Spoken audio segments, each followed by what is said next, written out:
10 days, Chapter 6. Chapter 6 is on Murder at the Fair, the assassination of President William McKinley. An overview here and then the details of the chapter. The death of William McKinley signaled the passing of an era and the dawn of what many have called the American century. That's the 20th century. As America grew into an industrial giant, its rural small-town heritage was challenged by new forces, such as a swelling population speaking different languages, worshiping different gods, crime, overcrowding, cultural conflict, and a growing gap between the wealthy and the poor. And many began to look to the government to become an engine for social betterment, while others firmly stood on the ground of conservatism, not changing anything.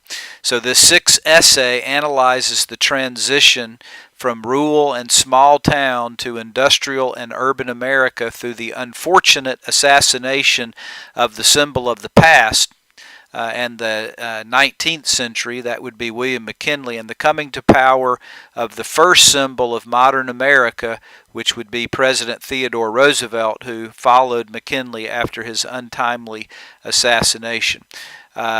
Roosevelt was the first president to ride in an automobile, to fly in an airplane, and to be submerged in a submarine.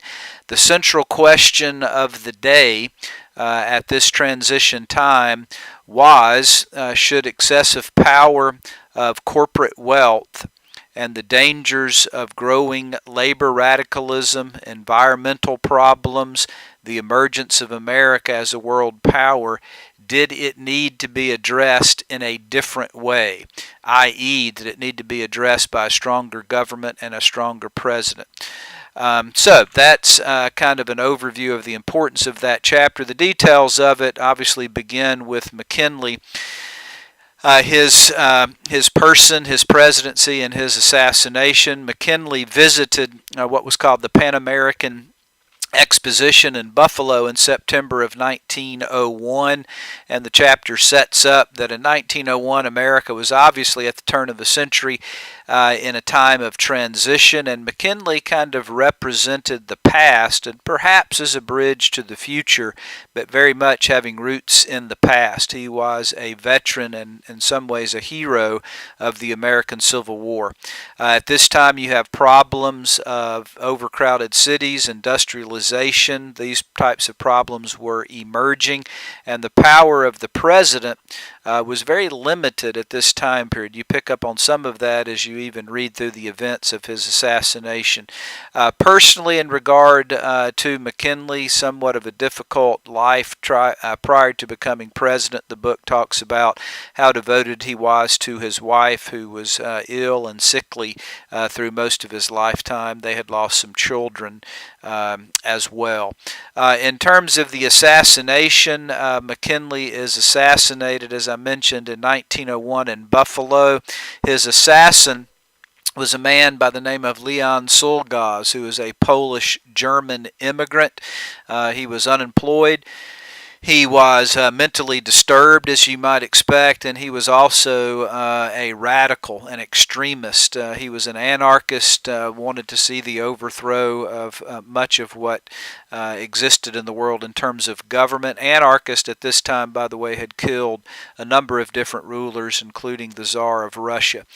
He shot McKinley with a .32 caliber pistol that he had wrapped up in a bandage as he was going through the receiving line to shake McKinley's hand, as if he had an injured hand, but it concealed a gun. 2 shots were fired into McKinley's body. Doctors attending to him tried to help him the best that they could. The conditions were fairly unpleasant, even though the doctors kind of bragging in a sense. You know, this isn't 1881 when Garfield was assassinated and he died because of bad medical care. This is 1901. We're going to do a better job, but they really don't.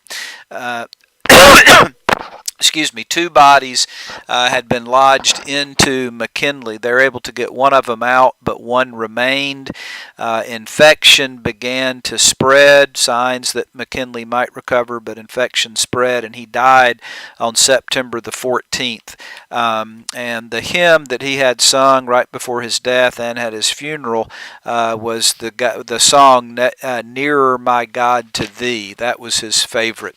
Sulgaz, the assassin, after a very quick 2-day trial, the jury just convened for 34 minutes, and they found him guilty of murder. And 2 months after after Sulgaz shot Mckinley, he was executed by the electric chair. And the book gives actually a pretty graphic detail of what that electrocution would have been like. The new president, and this is the key to this chapter, the new president was Theodore Roosevelt. His presidency is going to profoundly change the course of the 20th century for America. He's all about change. As the book mentions, Sulgaz may have killed the body of McKinley, but it's going to be President Theodore Roosevelt that kills McKinley's legacy, this tie to the past that McKinley, at least in part, stood for.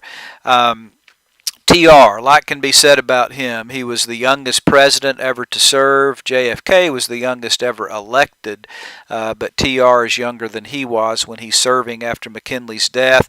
He had been an assistant secretary of Navy. He had been a Rough Rider in the Spanish-American War, became somewhat famous because of that. He had become governor of New York and was viewed at that point as fairly aggressive, fairly progressive, wanting to see the government get involved and lead to some change. The Republican leadership weren't particularly fond of Theodore Roosevelt. They decided that the best thing to do with him would be to bury him in the office of the vice presidency. He'll never become president, nothing to worry about if he's VP, but of course McKinley is assassinated. He becomes president of the United States. He is going to strengthen the power of the office of the presidency through a number of different techniques. One of those is what is referred to of his use of the bully pulpit, making speeches, trying to get Americans to be fired up about particular issues, and then trying to get Congress to pass legislation. He was a progressive reformer is what he's known for. He's going to be reelected in his own right in 1904. He's going to allow Taft to become president in 1908. He loses the election of 1912, and students have to pause at this point because of a fire alarm, so there are going to be 2 episodes on Chapter 6.